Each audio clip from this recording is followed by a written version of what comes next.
The other board members get here, we'll get the meeting underway.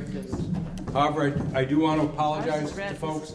I guess there was some confusion. Our meeting was warned for 6 o'clock, but that was our board meeting.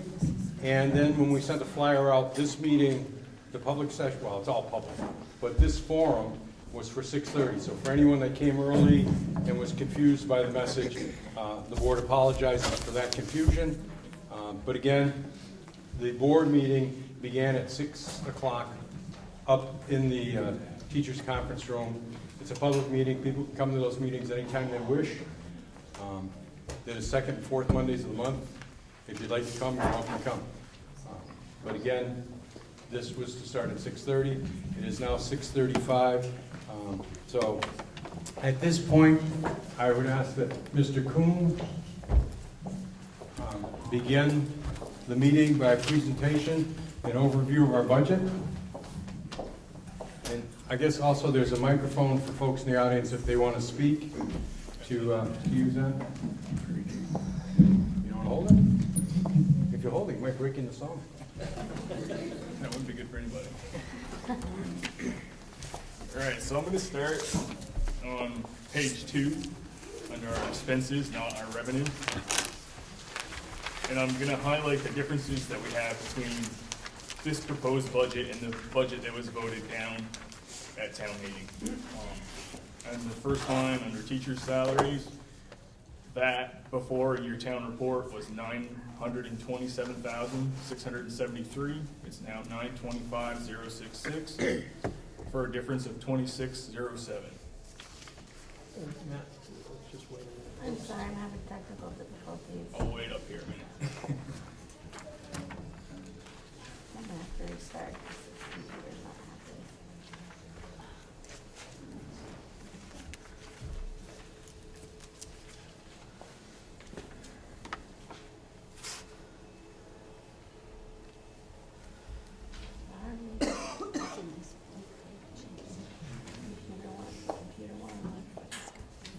There we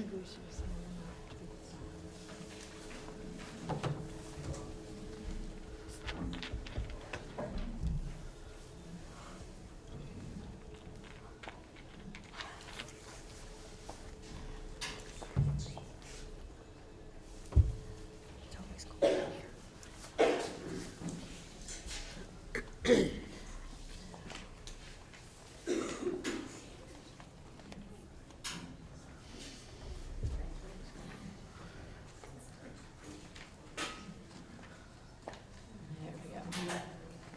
Sorry, there we go. All right, so go to page 2 then. There we are. All right, the next box that's highlighted is your substitute teacher salaries. And we reduced that amount by $2,000 to $26,500. Going back to the first one? Oh, the first one, right there, yep. So that number before in your town report was $927,673. It doesn't show up on there, but if you have your town report from town meeting, that's what it was. So it's a reduction of $2,607.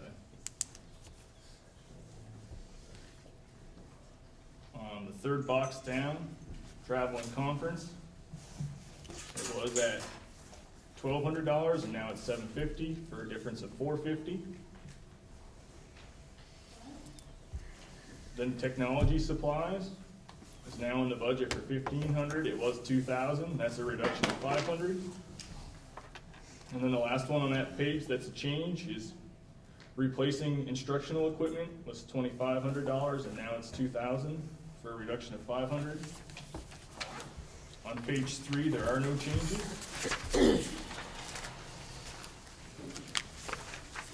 At the bottom of page 4,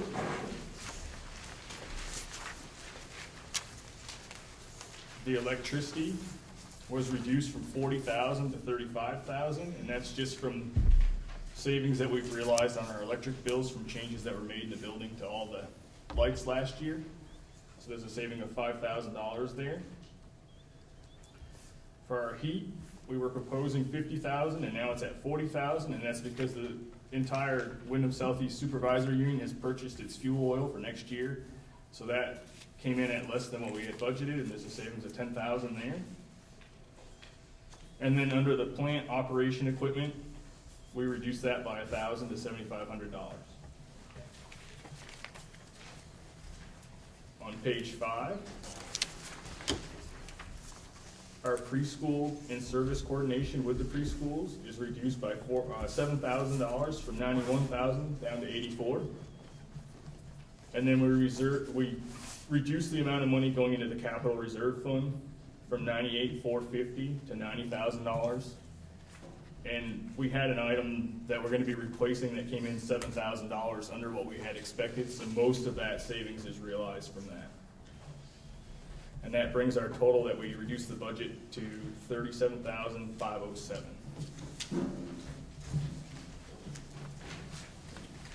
Back on page 1, the revenue side.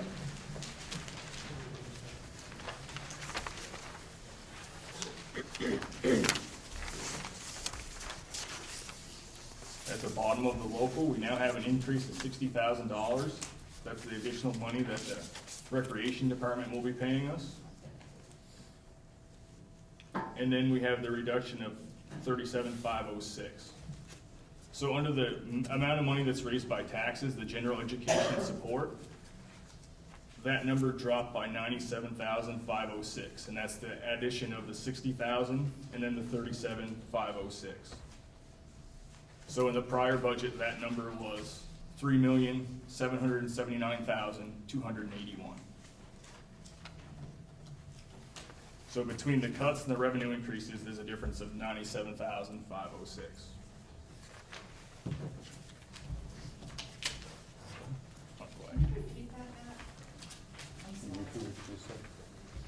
All right, so the amount of money that's going to be raised by taxes is now $3,681,775. Before, that number was $3,779,281. And how you get to that difference is the additional $60,000 that the rec department's paying, and the reduction of $37,506 that we cut from the budget. So if you add those two together, it's $97,506. And what page are you looking on? It's Page just 1. math that's on this page that you have to I do. see. It's not broke down for you. The original amount, Marion, was in the budget. The budget that was from before. $3,779,000. Like it's in your town report from before. The budget was $3 million, well, not the budget, the amount that we were gonna raise by taxes was $3,779,281. And Prior now it's to the rec. $3,681,775. And how you get there is the reduction and the revenue increase from the rec department.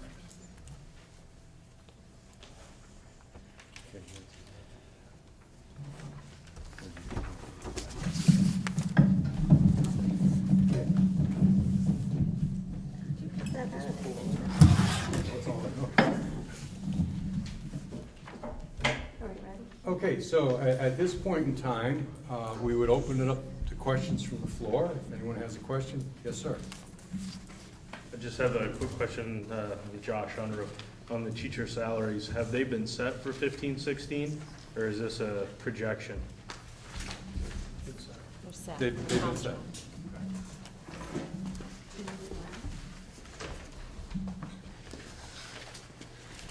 Anyone else have a question? Yes? Mike, that's the last year of the contract, the teaching salary, or is, and then the new? Okay. Actually, what has occurred between our last meeting and now is the teachers approached the superintendent with a request for a contract extension. And I think at this point, I would let the details be explained. If there's no objection, both Mr. Staley, or Dr. Staley, and Mr. Rucker are not residents of the town of Vernon. So they're not really authorized to speak here unless we as a body say it's okay. So if there's no objection, I would ask that they answer some of the technical questions that may be asked this evening. Are there any objections to that? Seeing none, we will hear from the superintendent. So we were up for contract negotiations this year, and then been discussions probably in the late fall into the last couple of months about a contract extension, as we had done with the support staff. So when we felt the parameters were met that we expected, that it would have to be within a range of an increase, we then brought it to the Supervisory Union Finance Committee, and they supported the extension. The unknowns about health insurance and what's happening with the state system where school districts are transferring into that, I think caused the teachers to feel like an extension at a reasonable rate made sense. And so I think it was at our last Supervisory Union Board meeting, which was, I don't know, early April, a couple weeks ago, the entire Supervisory Union Board approved the 2-year extension. The impact for Vernon, it's about a 2.2% overall increase for the first year, and we would expect that or a little less for the second year because of attrition. So considering what other districts are settling for, we felt this was a pretty good deal for Vernon. And it did reduce the projection a little bit. I think it was only $2,000 or $3,000, but it was good that it didn't increase, because typically when you go into negotiations, you'll end up in fact-finding and mediation, and then an arbitrator will essentially split the difference. So I think we got to a good point without that whole long process.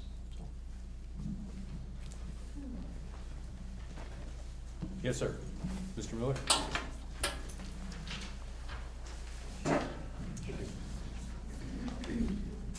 I just wanted to look at it, Mike, from maybe a larger perspective. I'm curious as to what it costs per student for the town of Vernon versus, say, the state average. I know that, I don't remember, a few years ago we were considerably higher than state average. And so for me, I think as a taxpayer, I'd like to see us targeting to get back on track with the state average per student. And I'd like us to do that without muddying the water with mandates or special needs, because every town has the same mandates, I would assume, for the state of Vermont, and every town is going to have special needs. And so where do we stand versus state average cost per student, and what are we doing to get back in line with that?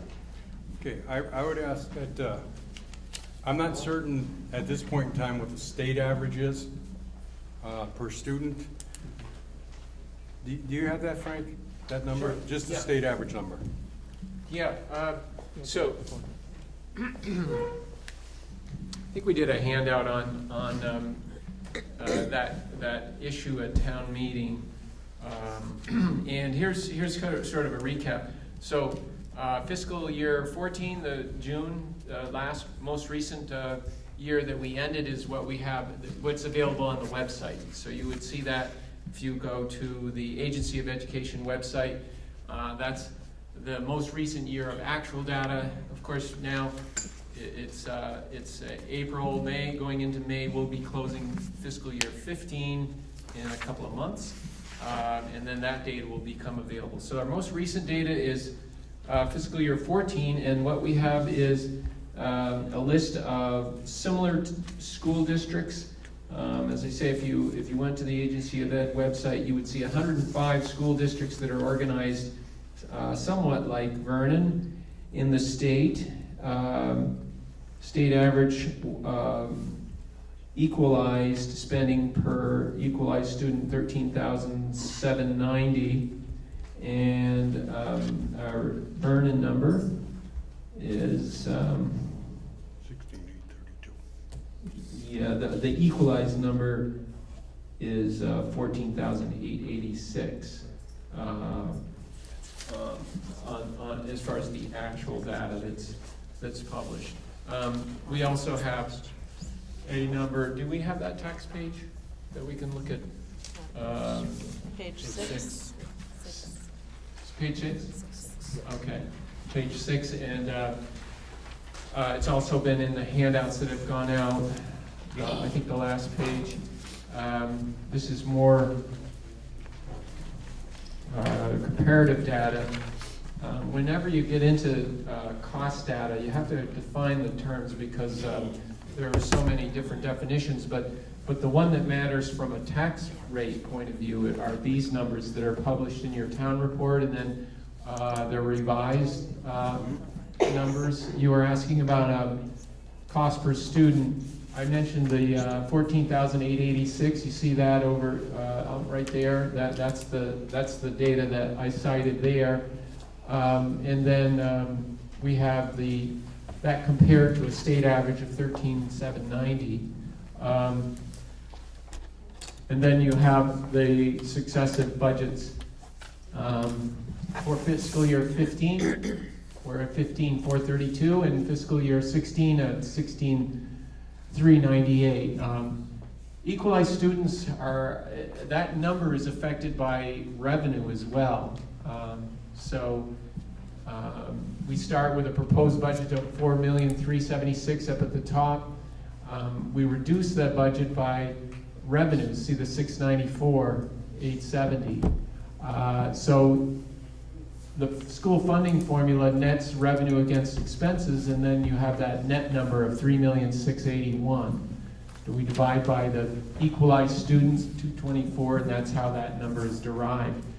And the reason why I mention that is that our revenues, as revenues change, it affects the tax rate. And as Matt had pointed out, we have $60,000 of new revenues in this budget proposal than we did at the one that was voted in March, and that's associated with the rental income from the rec department.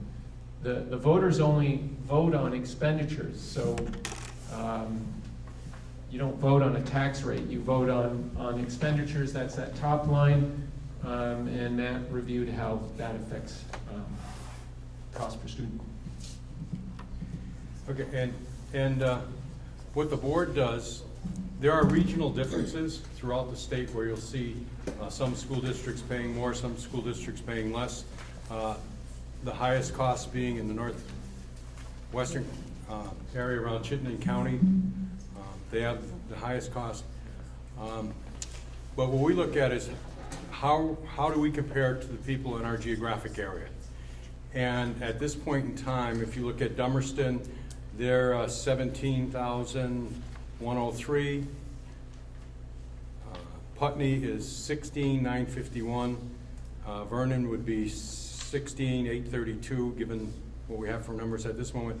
And Guilford, within our supervisory union, is the only town. 16,398. Okay, I'm sorry, 16,398. And Guilford is at 15,627.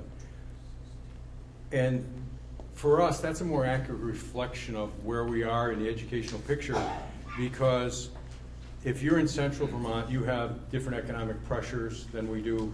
Some schools have their own busing system, and we have a contracted system with the supervisory union. So it's very difficult to get a grasp on saying, okay, you know, if you look at raw data, we're $1,000 over the state average, but it's more reflective if we regionalize and compare to folks in our own area what's going on. Anyone else? Yeah. Oh.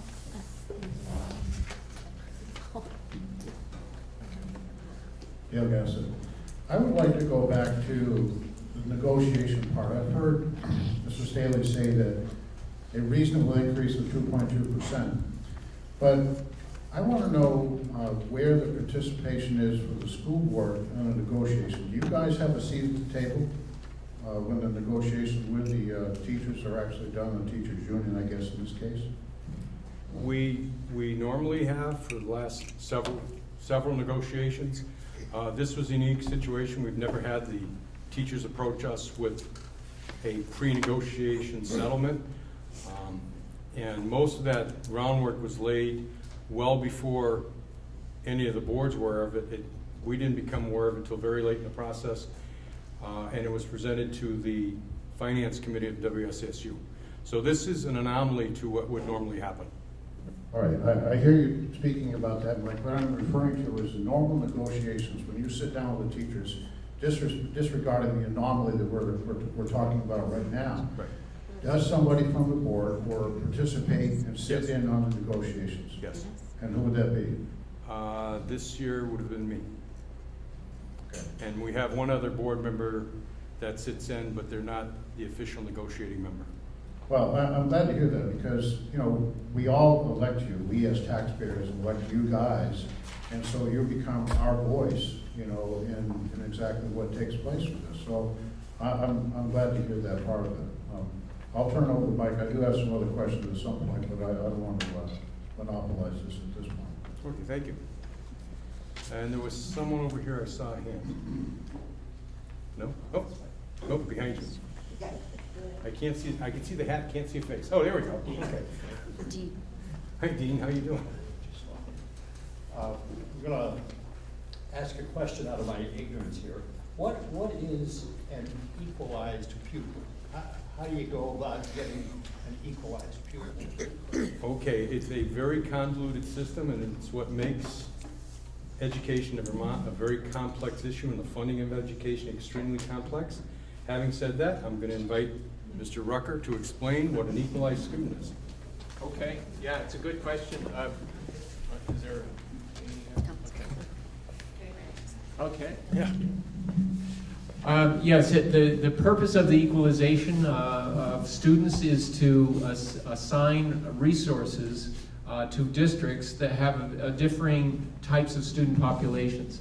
And this is based on the observation that students in poverty across the country and in Vermont without intervention have been known to perform less proficient on state assessment tests. So the equalization formula takes identifies students in poverty through it must be income data that we don't see, but the state does the analysis and assigns a higher weighting, a higher number to the one student in poverty. So if we had 50 students in poverty, Dana would report how many students we have, all students. Dana doesn't know who's in poverty and who's not.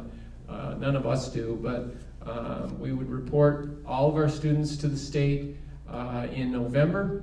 And in this example, let's say she reported 150 students. They will send us back a number. That number is 224.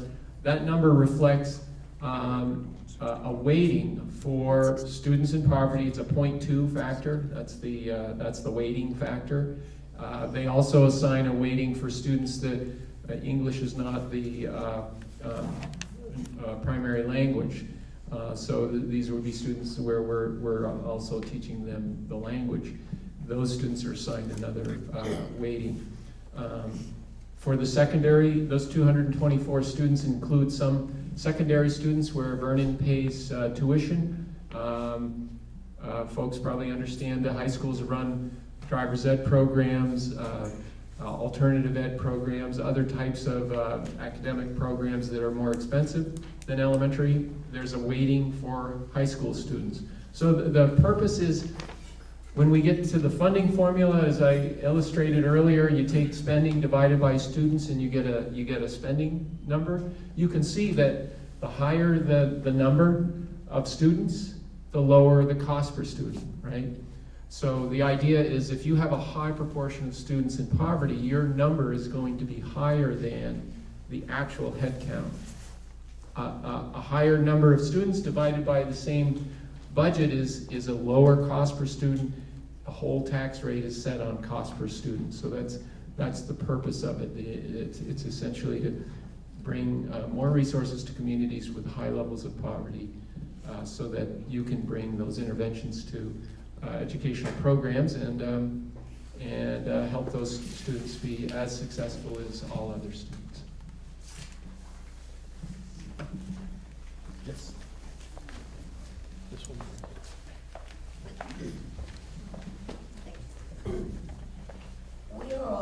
Could you explain a little bit more about the 25% increase that we're going to see in the school tax over the next year or two? And maybe a little bit about what your plans are to try and help taxpayers of Vernon deal with that additional burden, because it's a fairly large one. Okay. Actually, that whole process starts back in 1996, 97. There was established a generation tax. When Act 60 came in, the plant came off our educational grand list. And that tax revenue then shifted to the state, and then they send us back money according to the equalized pupils that Frank just described. Excuse me.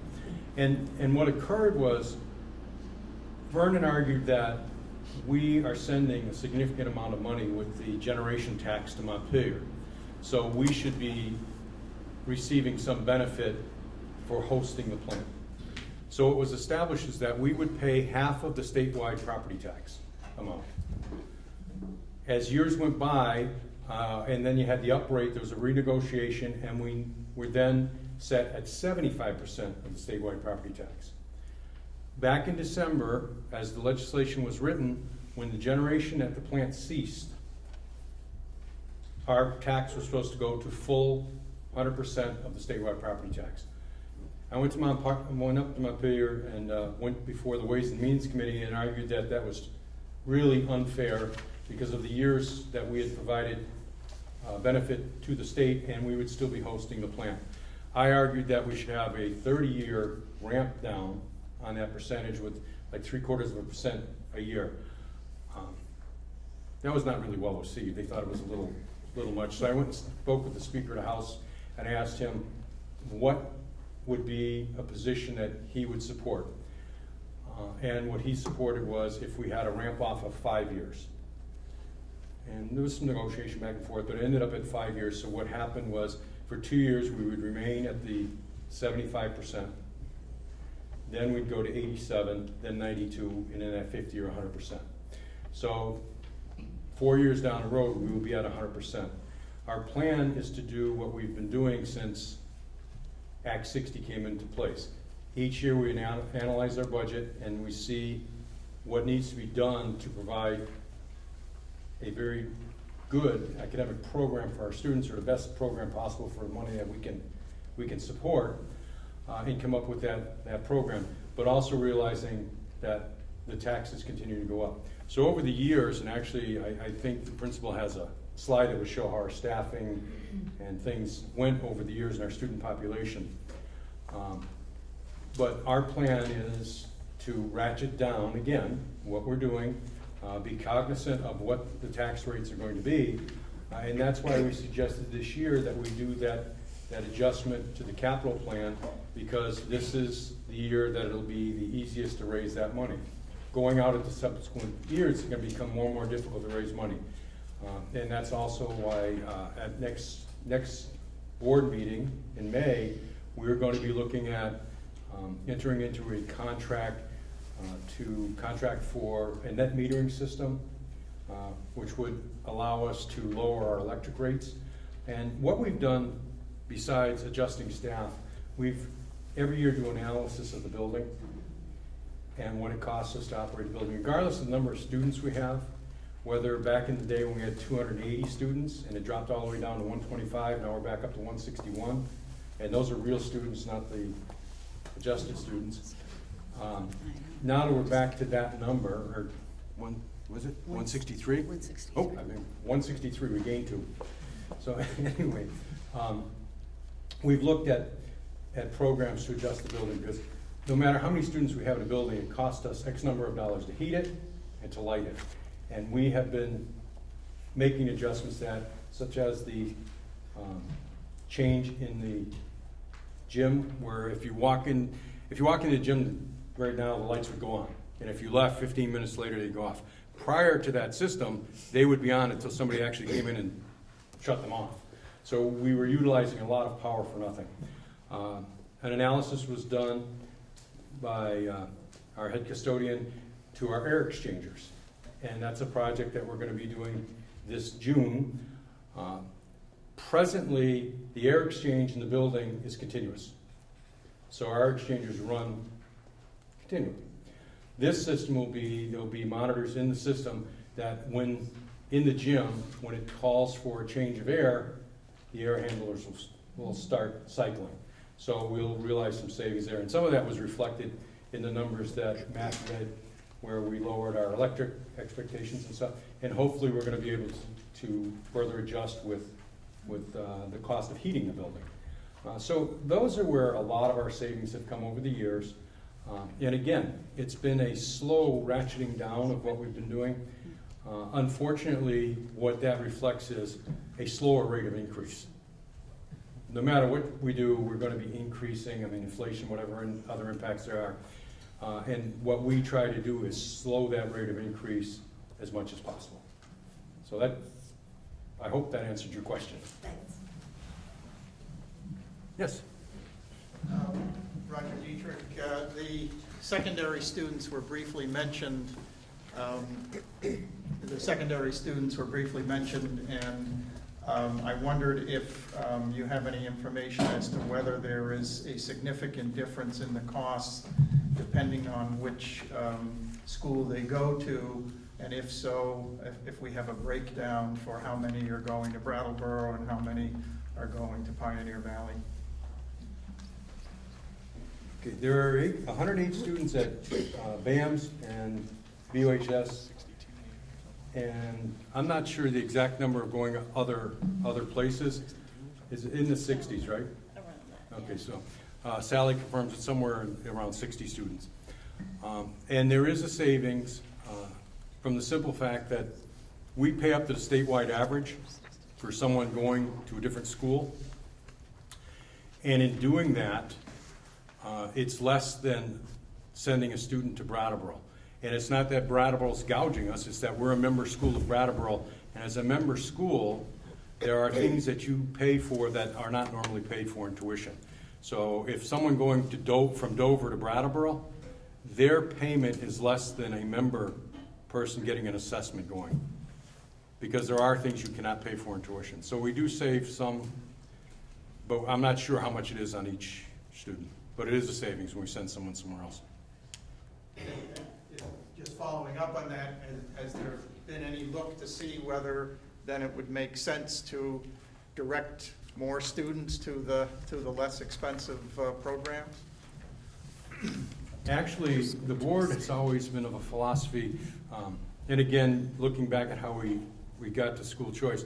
When we joined the supervisory union, or actually the high school union, they needed our town to join, and the powers to be in that time said they would do that, but the high school for Vernon back then was Mount Herman. So they wanted to maintain the right to have school choice. So in the charter, we maintained school choice. Back when Act 60 came into play, we were a little concerned about that, so we had legislation written that identifies Vernon as a choice town. We are very unique. We are the only town in the state that is a member town to an assigned high school that has school choice. This year, in the Ed bill, I spent a lot of time running down to the Ed committee testifying that we deserve to keep that benefit, so we are remaining as a choice town. I think it's the feeling of the board, or at least it's my feeling, and I haven't heard anybody of the board express a different feeling, that we like to empower parents to send their student to where they believe they're going to get the best education. And for the amount of money we spend, at least, and I will speak personally for myself, this is, the other board members can say if they disagree, but I think if we're spending $15,000 on a student, to me it's more important that that student get the highest quality education they can. That's more important than what particular school they're in. So I like that we are able to send students that the school they're at best serves their needs. And I think that our parents have that opportunity. We don't intentionally guide students in any direction. We think that's a family matter and should be that way. And at this point, we don't, what do we send? Each class, it's just a couple of kids in each class that will go, they'll pick an alternative to Brattleboro. So it has not been a significant impact on Brattleboro that we're sending students other places. Want to mention your school choice? Good.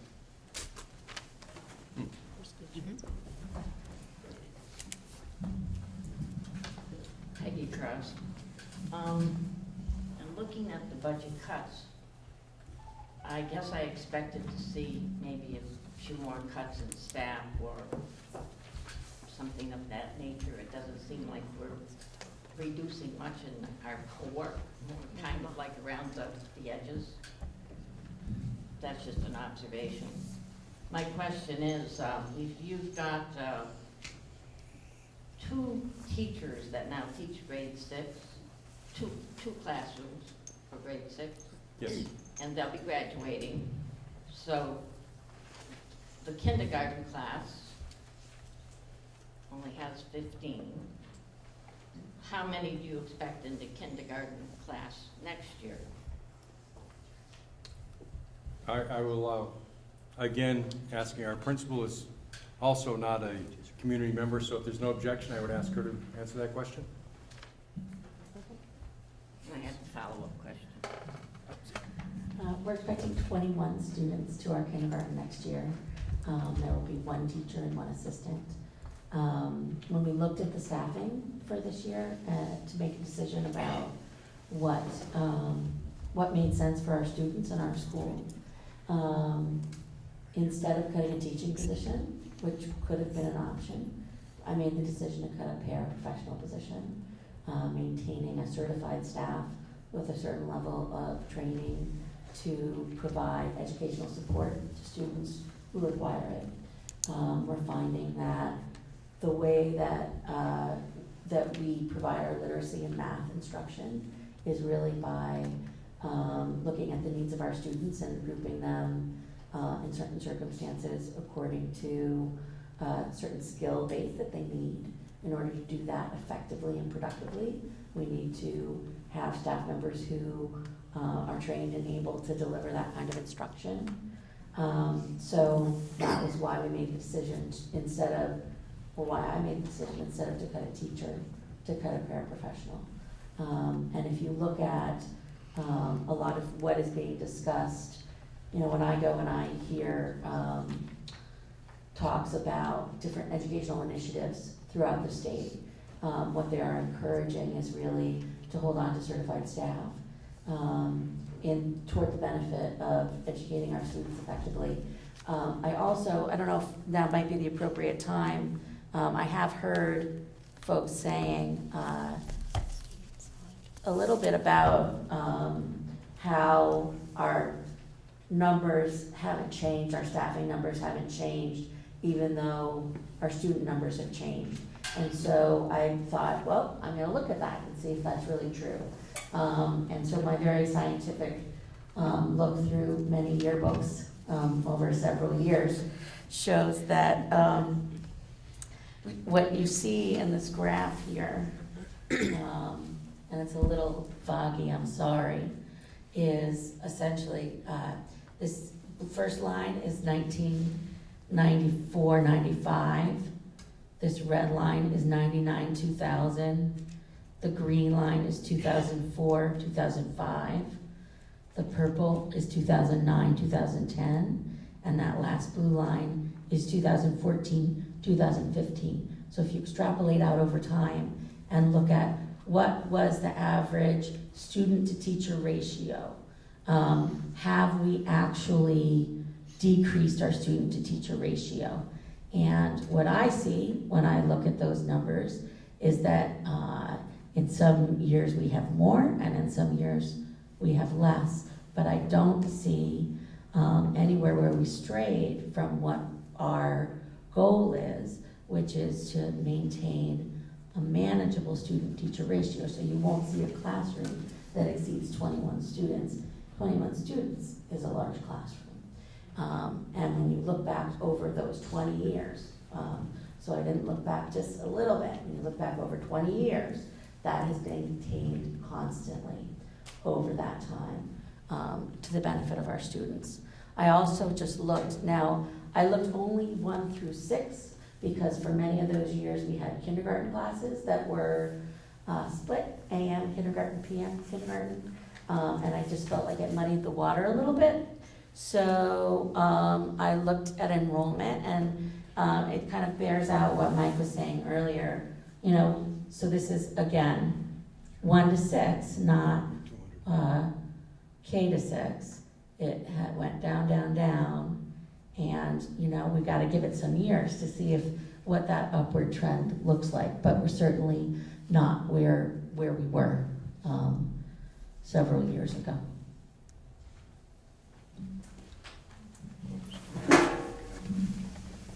did I hear you say you were eliminating a para this coming year? Yes, it's already been cut from the budget. It was cut in the How original is that budget. reflected? I don't see that here. Would you explain that to me? Where would I look to see that reduction? Well, the easiest place it will show up is on page 5 in your current handout. I'm not sure what page in your town report.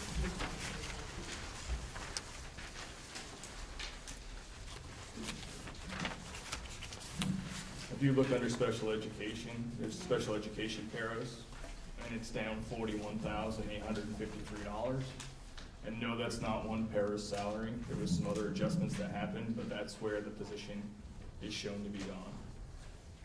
So from the prior year, the budget for that was $131,437, and now it's $89,584. So that's the simple answer where that shows up. I guess that confuses me because I'm looking in the town report on page 61, paraprofessional salaries. There's 2 spots where they show up. Well, that's what's confusing then, because this was a special one-on-one para or something. Not necessarily. It could be a 2-on-1 or. Why is it reflected in different places? All of the para salaries aren't reflected under No, they're not. expenditures instructional? No, No. because they're not instruction pairs. They're 1-on-1 or 1-on-2 pairs. They work in special So where education. was that? You don't have the town. Hold on, I have the total. If you want a handout from today, it's probably easier to follow. If you go another few pages, you'll see. Yeah, I have it. That's what was confusing me because Can I, while he's going through that, let me just give a little bit more background. So it would be on page 64. Say special education pair is about midway on the page. you know, I'll repeat the numbers again. 2014-15, 131,437. Proposed budget, 89,584. A difference of 41,853. I guess it confuses me why this, It's not a current cut. We already took that out from the first failed budget, so that's why it's not highlighted under our cut for this proposed budget. took it out of the first failed budget. So the budget that we presented at town meeting already had that cut taken out, Right. which we explained at town meeting. We haven't eliminated a second position from the budget. There was a position eliminated originally in the budget, Okay, and it's still eliminated. It didn't come back in. right. It's still gone. Right, okay. And I only highlighted the changes from the original To this- budget that failed to this one. So Right. that's why it's not highlighted. I never understood that in the town report, there was different sections for paras. Yeah, I it's thought two when I was spots. looking at paraprofessionals, that was the total amount that we had to pay paraprofessionals. Didn't I matter think what they Mr. did, but Staley now could I add some clarity. understand there's a difference. Yeah. We have to code it either regular education paras, or special ed paras. So the special ed paras are gonna show up in that second category, which is the reduction. All right, that explains that. Now, I have one more question. At town meeting, the town voted to pay the school $60,000 for rental for the preschool. I expected when we were going to have this revote that the budget that would be presented to us would be $60,000 less because of the rental you were receiving, the income. So where does that $60,000 go and why is it reflected here? Okay, it's reflected in the revenue stream. So it comes out of the money to be raised in taxes. What it does is it offsets expenses of the school by $60,000. Our expenses still exist. We're still gonna have that expense, but now we have a revenue source to offset that expense. And the reason we do that, again, goes back to the implementation of Act 60. Prior to Act 60, when the nuke plant was on our grand list, we were able to raise a substantial amount of money for a penny. When it was removed from our grand list, we could no longer raise that same amount of money, but the town can. And until the plant depreciates to a point where it's not an advantage for us to have the town pay for some services that are not educationally required, is a fine line there. they can pay rent. So a portion of what it costs us to operate our building can legitimately be paid for by the town because they're utilizing space within the building. So it actually, what it does is it reduces our tax rates. And I think Mr. Coombs had figured that out, how much it would be, but it offsets the amount to be raised in taxes. It does not change the expenditures from the school. So if you take page 65, this is Frost, of your Vernon Town report, and then you need your handout for this one too, because these numbers come from two different spots. Page 65. Page 65, that's your revenue page from the town report. So you'll see originally the rent, Town of Vernon Rec Department, kind of in the bottom of the first section, was gonna be $154,123. Right. And on the handout tonight, with the new $60,000, it's $214,123. So that reflects the $60,000 increase. Okay, and then when you go down to the category that says state and federal, the amount that you raise through taxes, through your education tax, I should say, is called the general education support line. In your town report, that's $3,779,281. And now, on your handout today, that's $3,681,775. So it's a reduction of $97,506. And you get the $97,506 from the additional $60,000 in revenue from the rec department and the cuts of $37,506 that the school board made. So if you add that $97,506 to $3,681,775, it would get you back to that $3,779,281. So that's how it shows up. I'm sorry not everybody has the town report in front of them. Is anybody here still confused like I am? Or am I the only one that doesn't understand? Well, no, I just don't get it. It's a very complicated system. Apparently it is. And what happens is, we show, when we show our budget, it shows you our expenditures. So when you see the number to vote on, that's our expenditures. But when we set the tax rate, revenue comes out of that expenditure amount. So that's what the expenditures minus the revenue is what actually has to be raised in taxes. So our additional $60,000 in revenue from the town side allows us to pay for $60,000 worth of expenditures in the building at a lower tax rate. And that's the purpose of doing that. And again, I can see by the expression on your face, and it comes back to the point that a penny, I think, please Sally, correct me if I'm wrong, a penny pre-Act 60 raised about $40,000 for the school. And now that same penny raises 10% of that maybe? I think it raises right now about $18,000. Okay, so it raises 18,000. So we were raising 40 on a penny, now we raise 18,000 on a penny. So if you look at the town side, if they're still raising on a penny more than $18,000, which they do, significantly raise more than $18,000, it is definitely an advantage to spend that money on the town side because you save that difference in tax. So we raise $18,000 on a penny, they raise $40,000 on a penny. We'd rather that they utilize the penny because it's far easier for the town to raise revenue than it is for us. And that's why all that stuff is taking place within the school. And we continue to talk with the select board and other people about how we can creatively share services. Again, the school would still have them on the expenditure side, but if we can share services and reduce or increase our revenue side, it's to the benefit of all the taxpayers in the town, regardless of which side it comes on. Yes. I have a question for page, I think it's page 2, I wrote on all over it, so I can't see what page 2 is, the second side. The technology supplies were cut by 500, and replacement instructional equipment was decreased by 500. What are both of those? What supplies and what are the equipment, and why was it only cut by 500?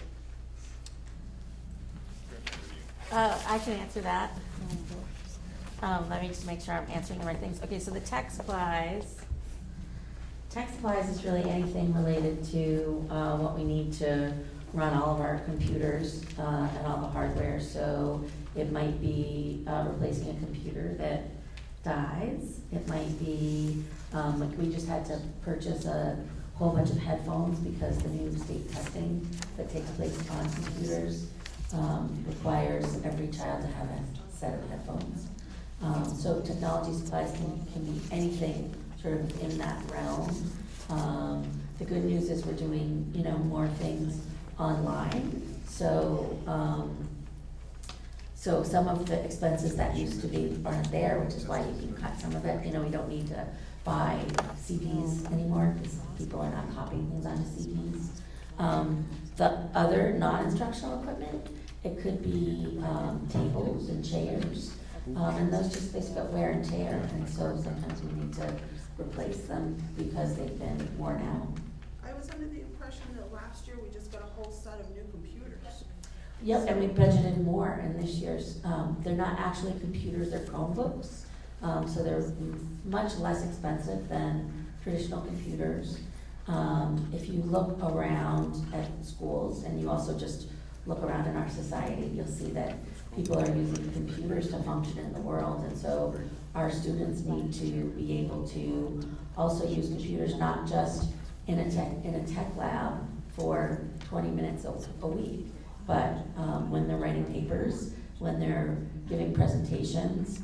I don't come to any presentation where there's not some sort of PowerPoint or something that is being shown to explain what's going on. All of this budget was developed on a computer.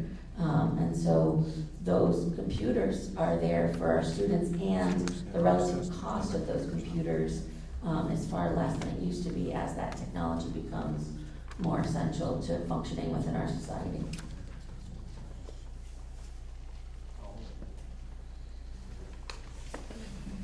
Hi, I'm Norma Manning, and I'm a resident of Vernon. I'm also a paraeducator at the elementary school. My husband worked at Vermont Yankee. He's going on 25 years. I just wanted to put a face to one of the paraeducators who might be losing their job because of the planned reduction in staff. I'm really kind of I'm on a fence here. I understand the need to keep taxes low, to keep our town attractive to new people coming in. But it's, the way I am viewing this is that we have suddenly found ourselves being a bedroom community to Brattleboro. Brattleboro is not a town that has a lot of high income. So I'm looking at, if I was a young person coming in with children, would I look at Dummerston or would I look at Vernon? And what would attract me to Vernon over Dummerston? We're gonna have some houses that are still continuing to go up for sale. Who are we going to fill them with? So to me, I'm looking at the rec department as being something that would be very attractive to families, and a quality school system. The reason we hopped the river from Hinsdale to Vernon almost 10 years ago, my husband grew up in Bells Falls, was because of school choice. We were finding that there was not enough opportunity in Hinsdale to meet one of our children's needs. We came over here, we interviewed with all the schools in the area. She ended up going to Brattleboro, but that's why we located here in Vernon, was that one thing, our flexibility in school choice.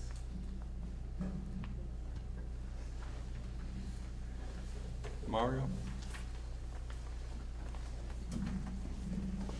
You said on page 4, when you're looking under plant operation and maintenance, and one of the things you pointed out was the $10,000 savings in heat, and you're hoping that will continue to go down. Heat is a commodity, and you can't count on heat to go down every year. It may go up next year. Depends on a lot of factors. And also the weather every year is different. We have one of the coldest winters this year. So I don't look at that as a consistent savings. And then on building repairs is 6929, that's just for the building, correct? Yeah. All right, and down below that, you have all other repairs, 11,500. What is that 11,500 for? All right, I think you have a two-part question. First, the fuel. That reflects the favorable rate that we got this year for the price of fuel. And I agree that it is a commodity and it can fluctuate. But that, again, is another one of the things that we're looking at for the future. We're looking at the possibility of doing biomass here at the school. Other schools have done that, and it's been a pretty good source of a stable heat source at a stable price. And I think that's one of the ways that we would hope that number would stay consistent. But again, it's one of those things that we're looking at for the operation of the building to be more efficient and effective. Would it incur a cost to convert to biomass? What's that? How much of a cost would it incur to change to biomass?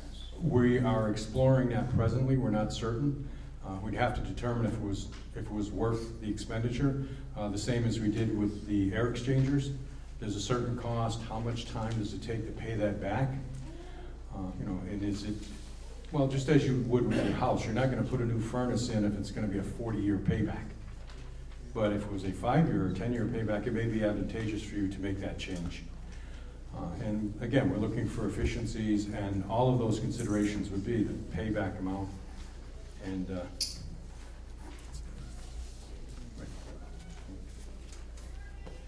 okay, and the second part, I'll ask Matt to address that.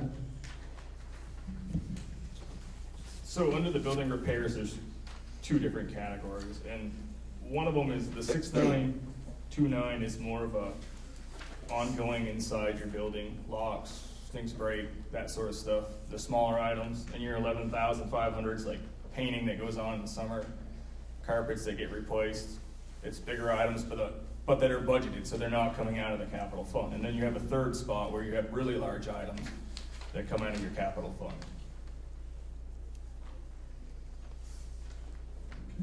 What's the balance of the capital fund? Sally? I think right now it's about 352,000.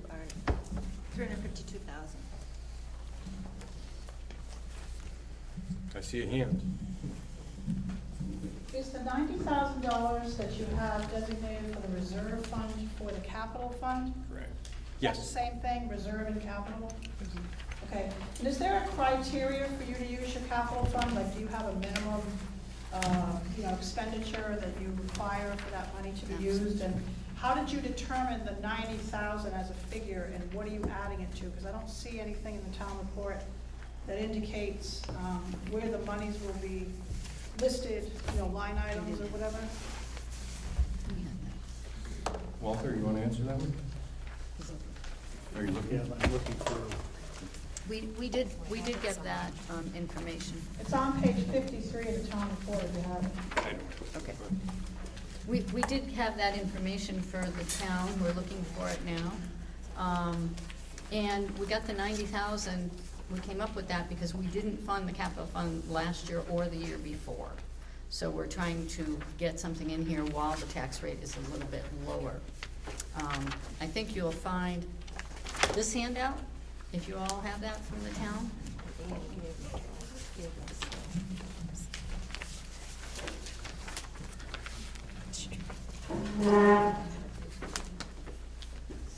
Dana, do you happen to have that? I don't think I have a digital version of that. I'll look and see. Can I put this in there? Can you set it? I don't know if I sent it to you as a PDF. You have See, that that one? one good? Give that one to Matt. To Matt, then let Matt do it.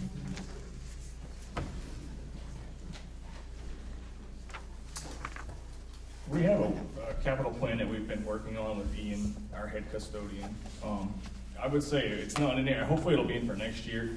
It's definitely a work in progress, but it certainly is up here and we can get you a copy of it to look at. But I mean, there's many items, boilers, fuel tanks, you know, like a capital plan would have. Roofing, doors, windows, just a few of them. The tractors, generator, the floor for the gym. I mean, there's a lot of things in the capital plan, but at this point, it's just a, you know, a work in progress. But we did go through it, and that's where we came up with the money that we wanted and how it would go, so. So is there like a criteria for you, like, the town capital fund has a minimum required amount for something to cost for it to be put in the capital fund. So I was just wondering, what makes you put something in the capital fund versus just in the budget? I was trying to Anything over understand how- They're telling me it can be anything over 1,000. To be honest with you, I'm not familiar with that policy at this point. Anything over 1,000. The capital plan, I do know the capital fund for the school has a lot more flexibility than what towns have in theirs. Like, it can be used a lot more discretionary than other funds can be. We do have projects for the next year. Did you want to give them that, classroom tiles and roofing? Roofing?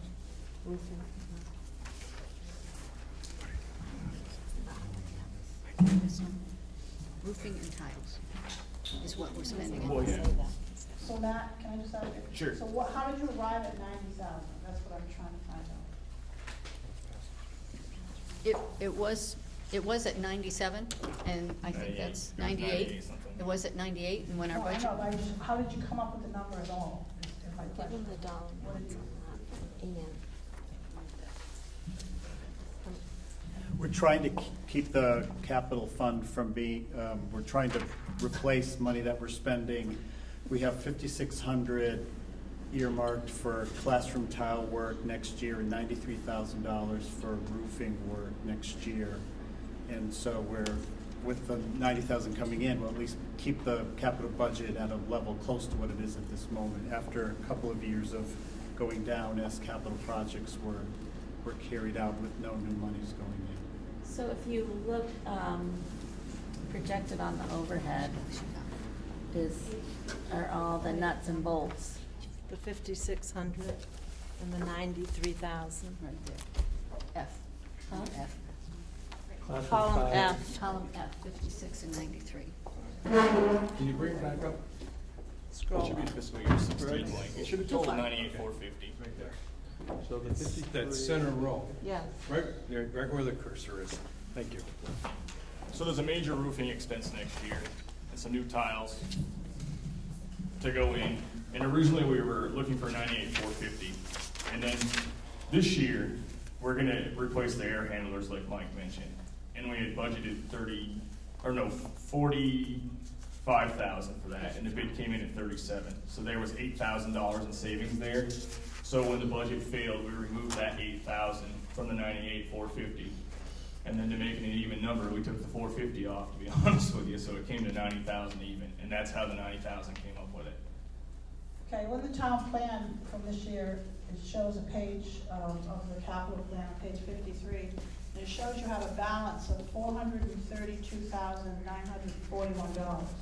Is that accurate? It says as of June 30th, 2014, so there were expenditures after that, right? Yeah. Correct.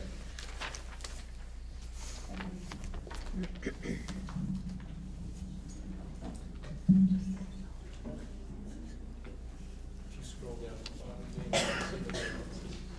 the balance is right there. Are we finished with the capital plan at this point? I believe so. No, maybe not. Maybe we Oh, do you have another capital? One question on the capital plan expenditures. Does the school board work with staff on what gets done and what does not, and prioritizing the work? Yes.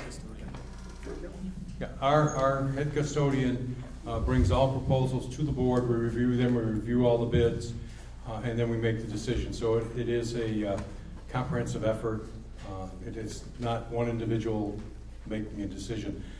And we do have a building subcommittee and they will review things with the custodians to find out what priorities need to be done, especially with summer work. So that's always a cooperative decision. I want to just take this moment to appreciate how much you guys have done and the unenviable position you're in at this point in time in our monetary crisis that this town is facing now and will continue to face in the next, quite a few years. What I would like to is make a comment and say, town employees as a whole, and by proxy, I would say that the school employees are town employees by proxy of the fact they may not live here in town, but they're still paid through town dollars. Would you not agree? 75% of our budget goes to the school part and 25% to the town part. I don't think that's a state secret. I think we all understand exactly, where the lion's share goes to. The town employees, and I'll say that to the town employees, to the 25% town employees, have been really taken to task over loss of benefits. Increasing insurance costs, loss of, of a whole host of issues.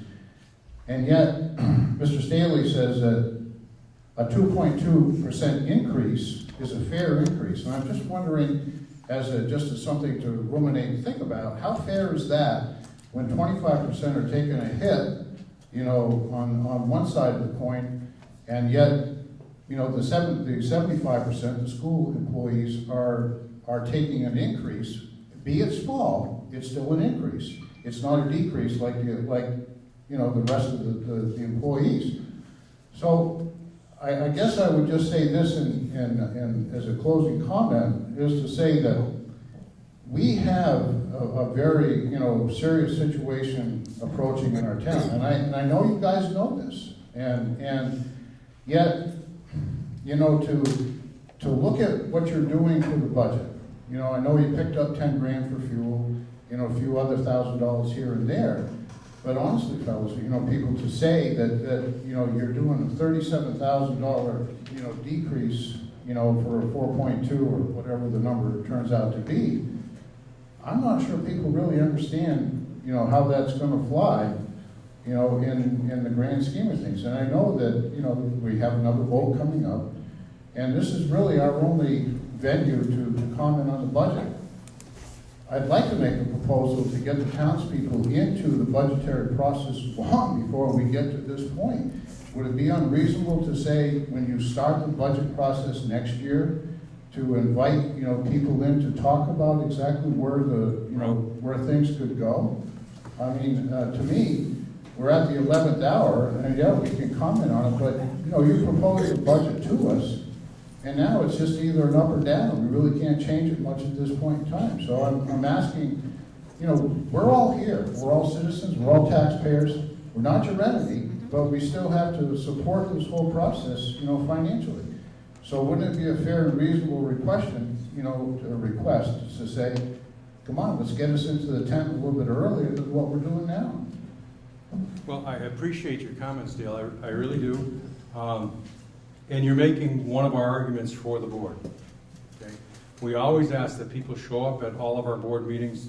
As you know, they're public, and we really welcome community members to our board. Unlike other boards throughout the state, we always invite guests to speak first, and we want to hear what the community has to say. We don't make people wait through a 2-hour meeting to get information, things like that. So we make it as accommodating as possible. But the biggest factor that has changed for the board and the town relationship occurred several years ago when we went to the Australian ballot. Now, for 4 years in a row, we requested at town meeting that we go back to the town meeting format. That was a better opportunity because we actually had a dialogue with people in the community, and you could change things from the floor. What we have is we have statutory requirements and dates when we have to have a budget in.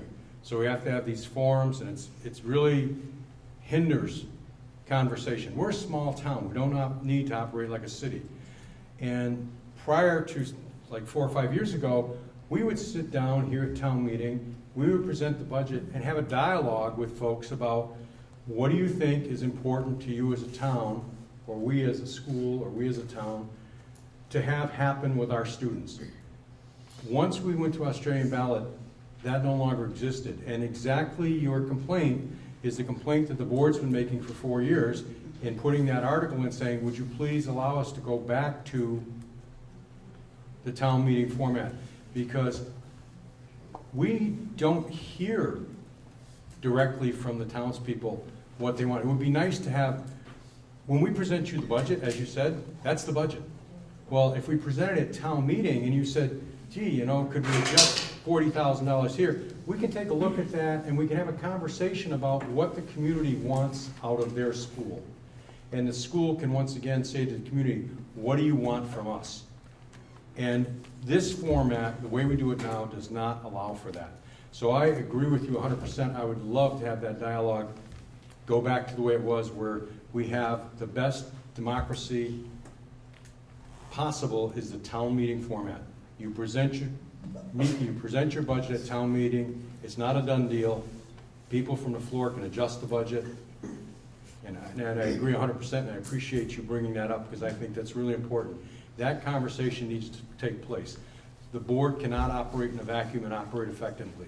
So if you would be willing, next year, I would be willing to put that article in again and go back to the town meeting format. I think it serves the town best to do that.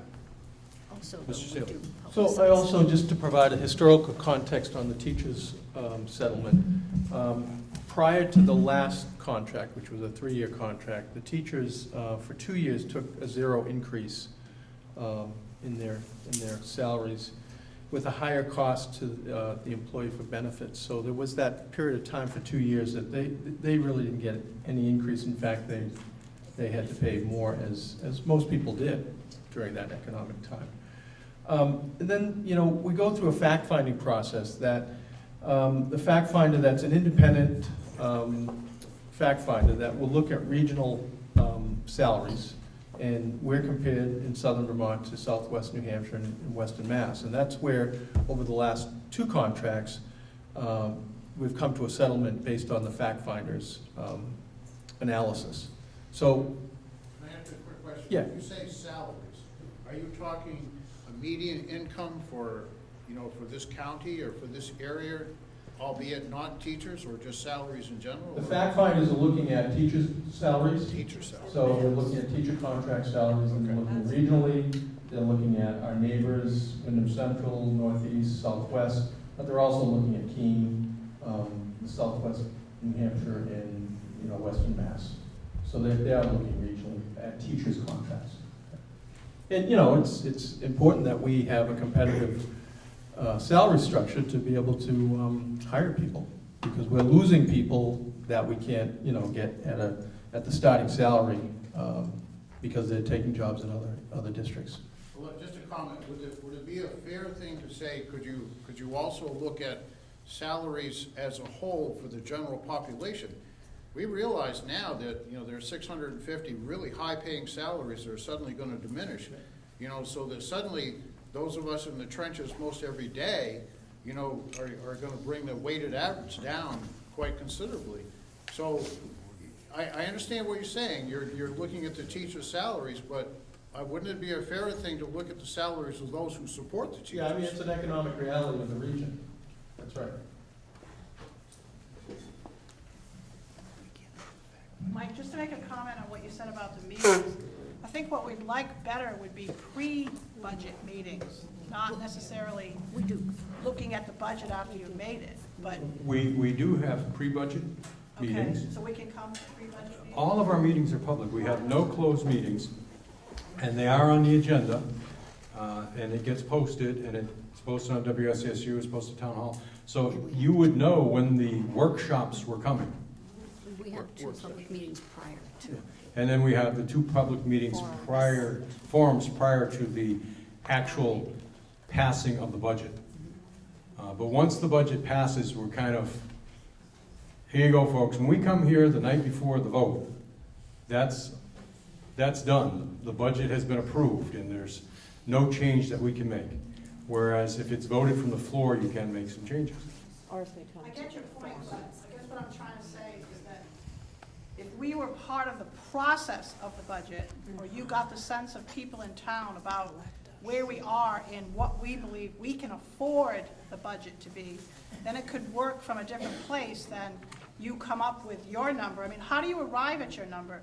Don't you think the vote to vote down that budget speaks loudly to, I mean, 2 years in a row, they've voted down the school budget. So are they saying something to you that you need to hear? Because this has not been the norm for Vernon for years.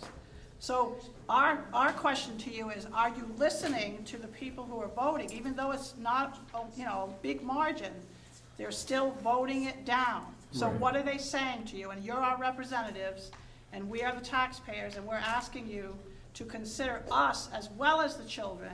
Of course, we want the best for the children, but we only can afford what we can afford. And we don't want people to have to not stay in their houses because their tax bill's so high, they have to leave. So there's gotta be a balance of considering we the do- children and considering the property owners. We do attempt to strike that balance.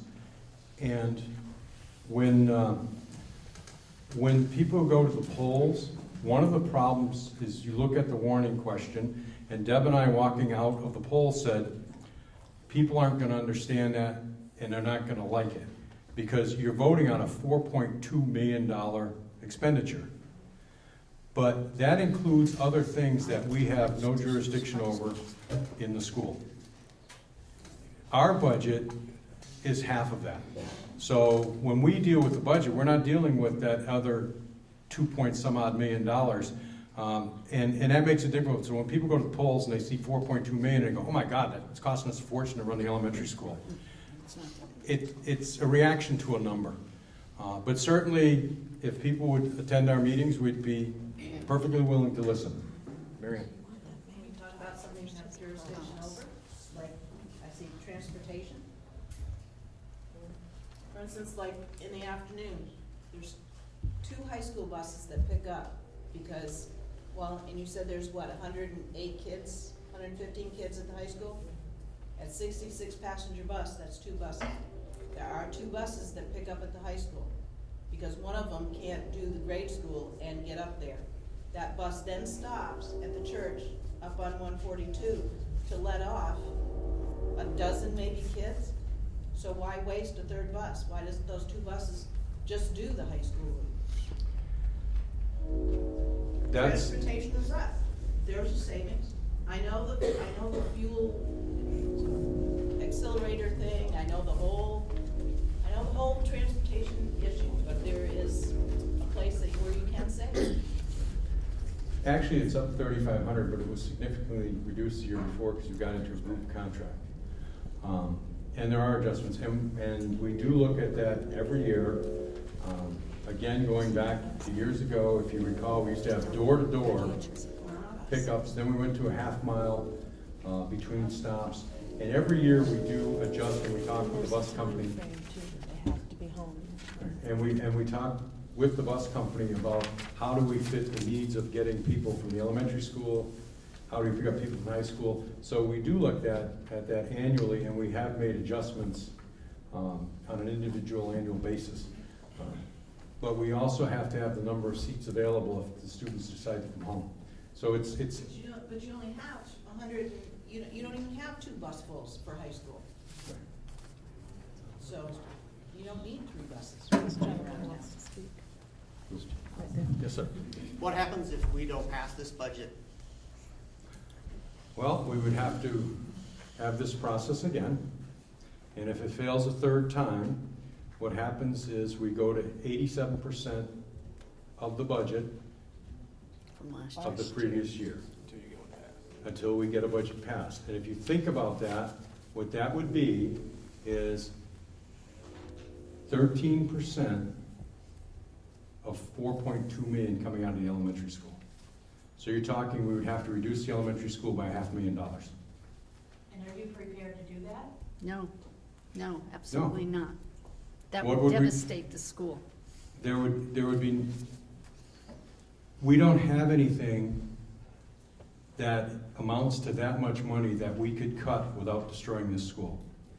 What you have is you have transportation, you have hot lunch, we have direct control over those things, and then you have certain requirements by school standards. You have to have a certain amount of educational opportunities for students at a certain level, and if we were to take $500,000 out of this budget, I don't think we could meet those standards. We would not have a viable elementary school. You have to remember that that $4.4 million that you are voting on is for 5 schools, not just Vernon Elementary School. It is the high school, the middle school, the voc rehab school, and all our secondary school. If you were to vote down this budget, we can't touch those budgets. Those budgets has already been passed. We would have to cut would be right here, right at Vernon Elementary School. And you're talking $500,000. This school would not be the school we are right now. And I suggest that you need to cut more for this budget year. People are. What would you suggest for a number? Well, I don't know, but if people are gonna, if they do vote it down again, they're telling you something. We can't afford it. So you need to be prepared. What we're hoping is that people understand what the actual budgeting situation is in the town. You need to be prepared, Mike. Well, we are preparing. We've been preparing since 1996. Yeah, We've been slowly reducing. decreasing our budget. I don't think you are prepared. Yes, Ms. Butterfield. Well, I just kind of feel like most of this budget is stuff that is really out of our control anyway. And so it's really difficult Could you wait for the mic, please? Oh. I just kind of feel like it's really difficult for us to look at this budget. I think it's really difficult to hear me. I think it's hard to look at this budget and say, oh, we have control over this. We don't. There is so much that is state mandated and surrounding school mandated. And so when you're right, when we look at this budget, we have to say, if the only school that's gonna be penalized is our own school if it doesn't pass. Exactly. All these other schools, they're gonna somehow get the money because their budget's passed. So if we really look at this and understand that this is a great school, it's a way for people to come into this town to help fill the empty houses that are, rising. And I know it's hard. I do have a child still here and still have kids in the school systems. I love school choice. And, I do feel horrible for people that no longer have a child in the system and they're paying really high taxes, but, in a broad picture, you're going to need a great school. And this school doesn't seem like it has a lot of excesses other than the few that were like, maybe you can look at transportation again. And, I don't know how food service could change because that's so regulated as well. So I kind of feel like, part of this is, it's a moot point. There's very little we can do. You're right, and a lot of the impacts that come down upon us are mandates and things like that, a lot of the regulations, but also what is, I think, totally unfair, and why we're looking at new ed bills and looking at new ways of financing education in the state. We'll see what the education bills come out with next week in their final version. A lot of that is occurring because we could have a 0 increase in our budget, and a school up north has a 14% increase, and when you equalize things, we're paying for that increase. And that's the inequity that I see in Act 60 and 68, is that if you're a frugal town, you can be penalized in your tax rate.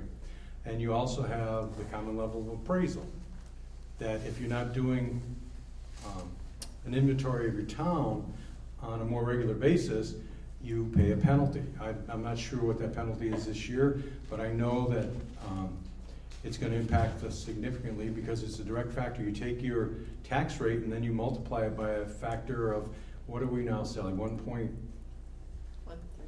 1.13, whatever it is. We're paying extra until we do another appraisal. So you're right, there are so many forces that impact what we do here. There have been schools that have had significant cuts to their budgets, and when all's said and done, the people are sitting there going, how did my taxes go up 5%? We don't have the control that we should have. And that's why some of us are very concerned about the new ed bills, where they're talking about taking more control away from your local boards by having a regional board, whereby we would not be sitting here talking with you. It would be a K-12 board meeting somewhere else. And we see the success of that when you see the number of people that go to the high school meeting. You know, we get less than 2% of the voting population shows up at that meeting. So we are very concerned as a board, and we are very concerned with what's happening here at the school, but in many instances, there are things that we can't control, and the things that we can control that we spoke of earlier, efficiencies, savings in energy, those sorts of things, we can control those. And we try to make those as tight as we can. And every year, our principal reviews our staffing. And one thing to remember, it's just not student numbers, it's the demographics of those students. We have more children coming to this school with special needs, and every school is seeing that more and more frequently. We are at a meeting today, and at noontime, the legislators were meeting with Mr. Staley and the school boards to talk about what needs to be done. And one of the problems that we're seeing is, you look at Brattleboro, they're at 62% of their student population's in poverty. Guilford's 50. I'm not sure exactly where ours is, but we're in that neighborhood. And that all impacts what happens at our schools. You know, a lot of kids come in with a lot of social needs and a lot of problems that we need to address here at the school. Whether that's appropriate or not, that's a philosophical argument that other people can have in another day. But the reality is, we are a public school. We educate everyone to the best level that we can with no restrictions. Children come to our door, we take them in to educate them. We're not a private school. We can't say, I'm sorry, you have a special need, you can't come in. We're a public school, you present at our door, we take you in, and we are obligated by law to provide you with services necessary to educate you to the best capacity that we can. And again, that creates issues, and every year we'll see a couple of kids come in that are significant cost to the school. There are schools that historically in the district have had one student that costs $150,000. We can't say no. And that's what we live with every day. So you can have a class of 35 kids if they're all well motivated, well behaved, come from parents who emphasize the importance of education, and they come to your door and they're ready to go. That's great. That's a non-existent classroom. It's more likely that you're going to get a class with 13 kids and 2 of them have severe problems that if we can't control them, the rest of the kids are not learners. They get disrupted and no one learns. So there are a lot of problems, and the budget, you know, the taxes, we pay the same taxes. Deb hasn't had a raise in years. We've closed our business. We're all under the same pressures. But the reality is we're running a public school, and we have certain societal requirements and legal requirements that we have to meet. And that's where we are tonight. Yes? Oh. So I have a question for Mr. Staggy. How many of our students graduating from BUHS are actually staying in the state of Vermont? I mean, we're spending all this money to educate our children, but yet they're not staying in the state. And we don't have viable jobs for our children to get into a position where they can stay here.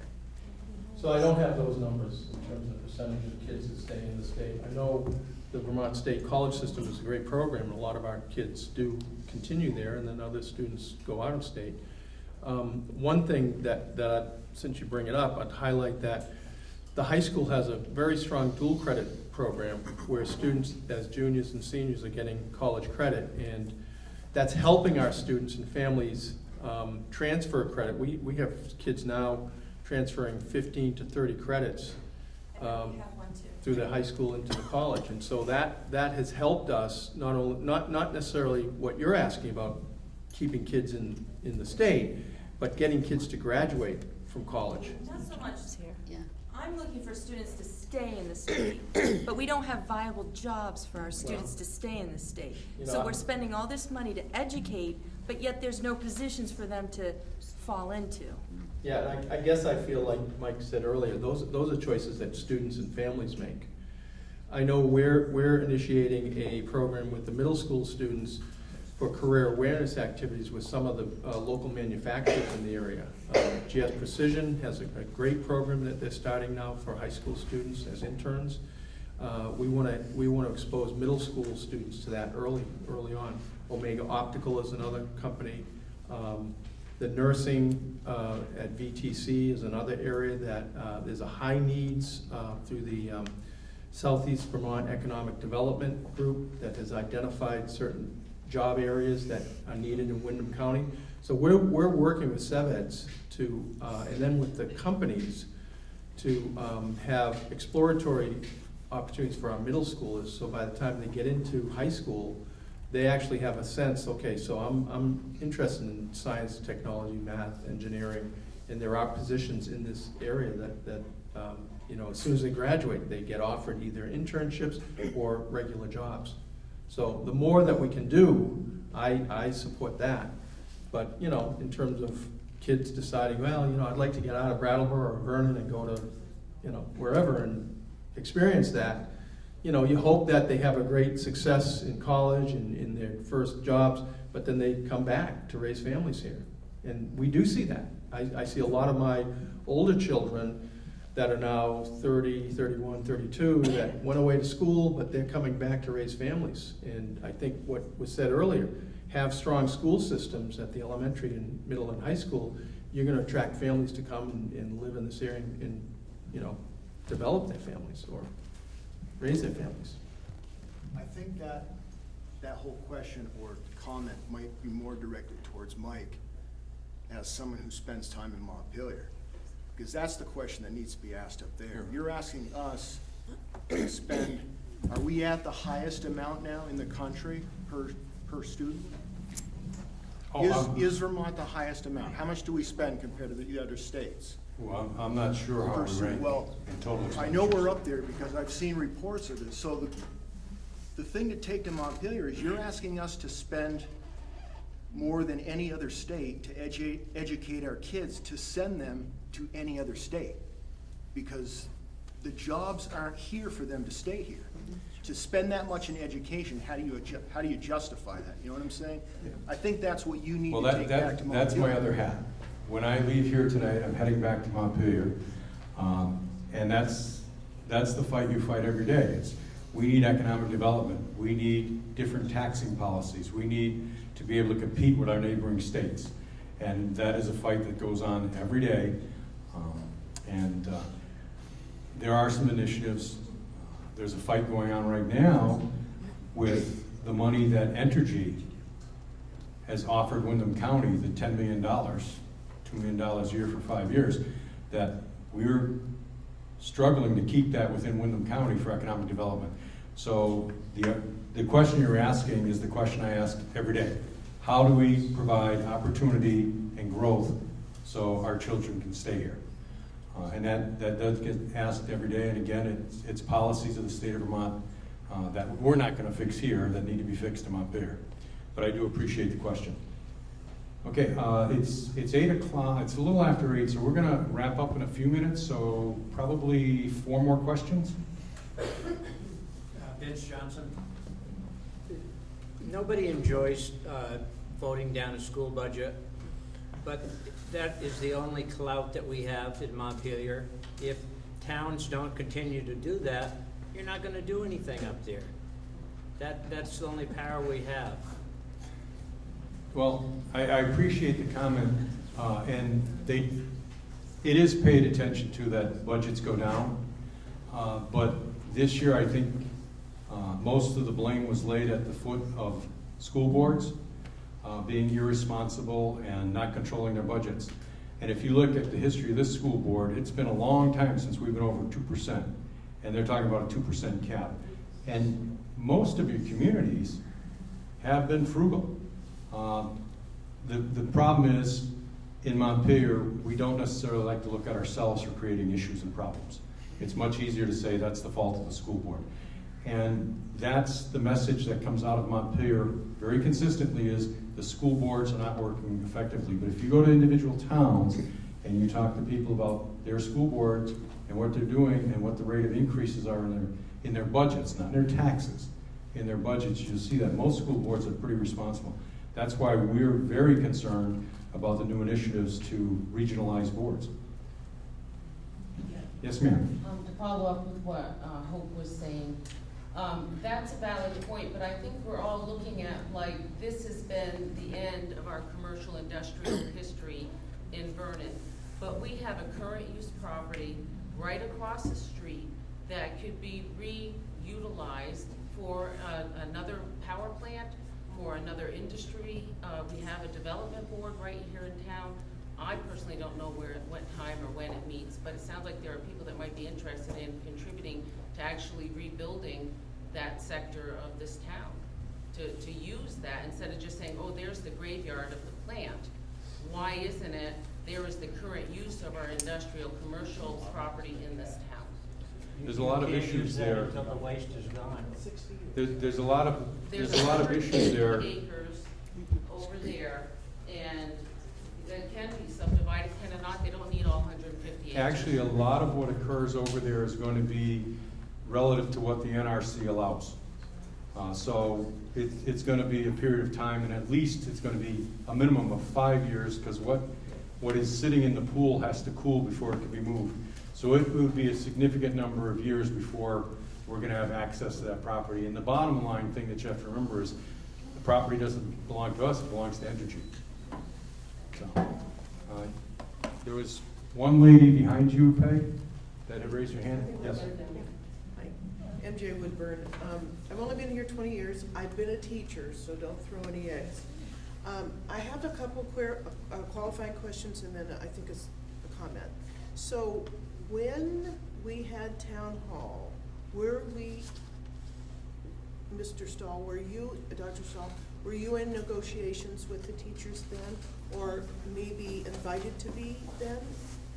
When we were at our town meeting, were you in the process or the probable process of being in negotiation with our school teachers? Town meeting? We had, we had some preliminary discussions. We hadn't really heard back from the teachers at that point. Okay. So the question was, in March or April, would we open negotiations, quite frankly? Yeah. So here's what I remember, and I am getting old, but someone behind me said, when is our next negotiation? And I believe the school board, someone said, they kind of fumbled the answer, didn't have an answer. They thought 2 or 3 years. And now what I'm hearing is, we knew then that there was some, well. We didn't know. We did not know until the end of April. I hadn't even gotten a response back from them by town meeting. Yeah. Okay. It would have been nice. It would have been nice to have known that. And there's 2.25%. Is that controllable from us as local people? Was that? And if it wasn't, then I'm disappointed that you knew that we were voting this vote down, the school board budget down, and yet there was a possibility of negotiation with the teachers. I'm happy that they were smart enough to make this end run, or whatever you call it in that football world. You know, I'm happy that they knew to do that. But I think it's, they were savvy, but we're paying a price for that, so. Actually, the board found out 2 weeks ago that this had occurred. Yeah. So as a board, we weren't aware of it, but I think Dr. Staley expressed that he reflects it as a good deal. But if you look at the history of our negotiations, 2% would be the best we've ever achieved. I mean, it was really, for us, it was a good offer. When we talked about it, I don't think we could have negotiated any better, because the reality is you go through a long process And I've done, I don't know how many contracts in the past 20, I don't know, whatever years I've been here. I've done several contracts, and the process runs the same. You have your negotiations, go through whole negotiations. You come to a point where negotiation stalls, and then it goes to the federal mediator. And Mr. Staley, I think, correctly gave a picture of what happens. The boards talk about what Mr. Gaston talked about. Look, these are what our real folks are paying. These are the people that are paying taxes. This is what happens with them. The mediator looks at the educational contracts in your region, and that's what he bases his decision on. So it puts us in a very difficult spot. But it would have been nice to know sooner. Yes. Someone asked us a direct question, it was not directly answered, and that's part of the feeling powerless and out of control. Well, when the question was asked at the meeting, when someone asked that, they asked me the question. Thank you, thank you. And I responded with the information that I had. I had at that point fully anticipated that we were going into a normal negotiation That's how you process. answered. Yes, sir. And then a couple of weeks later, a month later, we found out, okay, this other sidebar issue had come up, and it was pretty much a fait accompli by that time. I thank you for owning that. I also think if I had known this, I might have gone to my first ever school board meeting in town. And I'm like, well, what? You know, I'm new to this. I might have lived here for 20 years. I'm new to this. But it would have been nice to have that information, that was on the agenda. I think I would have been there. Thank you. Okay, last question. Just, is that 2.2%, that's not just for the Vernon School, that's No, that's- district-wide, right? That's the So that supervisory just union. negotiations. Yeah. But that That's the reflects impact of our, Vernon. Right. that reflects our I mean, share that based would- on the It's people not that we like- have in our system. It's not like we still, again, would have had tons of control over this, it was Right. a whole supervisory union that Okay. was being Part contracted. of the history is, if you look at negotiations, when each town gets to vote on the contract, and historically, there's been a number of years that Vernon has said we don't agree with the contract. But the reality that happens is, if you don't agree with the contract, you start negotiations with your own teachers at that point. And that's not a tenable situation, you just can't do that. So, it's a quarter after. I'd like to thank people for coming. There's one more? Where? Peg? Okay. I don't want to shut anybody off, so if, Peg, you have a question, please ask it. This microphone isn't working. Doesn't work, okay. I hope that's in the budget to replace the microphones. Oh, my First of all, we've been talking about budget discussions, and I think you start these budget discussions sometime in October, is that correct? Is it that early, or? November. Well, my suggestion maybe would it be possible to send out a flyer, like you did for the informational meeting tonight, and let everybody in town know that the budget is going to be looked at I don't want to sound cavalier or just like I'm not taking your suggestion seriously. But that's a significant expenditure to do that. That's why we have our agenda is online, and our agenda is posted at town hall, because we really don't want that expenditure. Yeah, I thought probably. Yeah. So my next suggestion question was, could we sign up for an email list to be notified that way? That wouldn't cost anything and be fairly simple, I would think. I would imagine so. That would be great. So those of us that might be interested in coming and sitting in and see how these things go. Maybe we have a better understanding of it. Is it in the town newspaper? So that was just a suggestion. My question was, under early education on page 5, would you please explain to me what the preschool coordination figure for 84,000 is? What is that cover? Thank you. Again, it's requirements that we have to meet to have a certified teacher in charge of the program. I don't know if Mr. Staley wants to elaborate more, but someone is required to be the certified teacher for that program. And we have contributed to that, and I think he has better details on that particular instance than I would. $1,000 for every preschool Yeah, kid. and as part of the,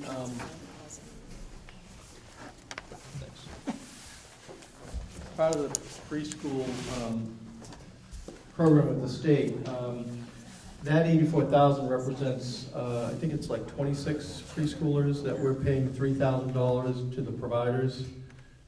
And actually, that money then goes to a discount for the tuition for families. So that's all part of the preschool requirements. That's what that $84,000 does. And then we get reimbursed from the state. We get funding from the state to support that. But that $3,000 per student is an attempt to support preschool programs and also to reduce tuition for parents to send their kids to preschools. Well, that's not just for Vernon, it's No, that's just Vernon's, because we have 26 students plus 3 Triple E students. preschool. Yes. But I thought that was under the rec department. We have, in Vernon, we have preschool providers. The most would be in the rec department, but also private providers throughout the region. Oh, like daycare center. No, preschools with certified preschool teachers. Yeah. It's different. Yeah, it might be a private preschool, Westby Nursery Preschool, or Hilltop Nursery Preschool. But most of the students are in the Vernon Rec Department program. And only for Vernon children. And only for Vernon residents. Yeah. Thank you. So anyway, we're gonna wrap up this meeting because we have to go back and finish up our board meeting. We didn't quite get through the whole thing. But we would like to thank you all very much for showing up. And it's always good to hear from the town residents about what they feel, and we take it to heart. Have a good night.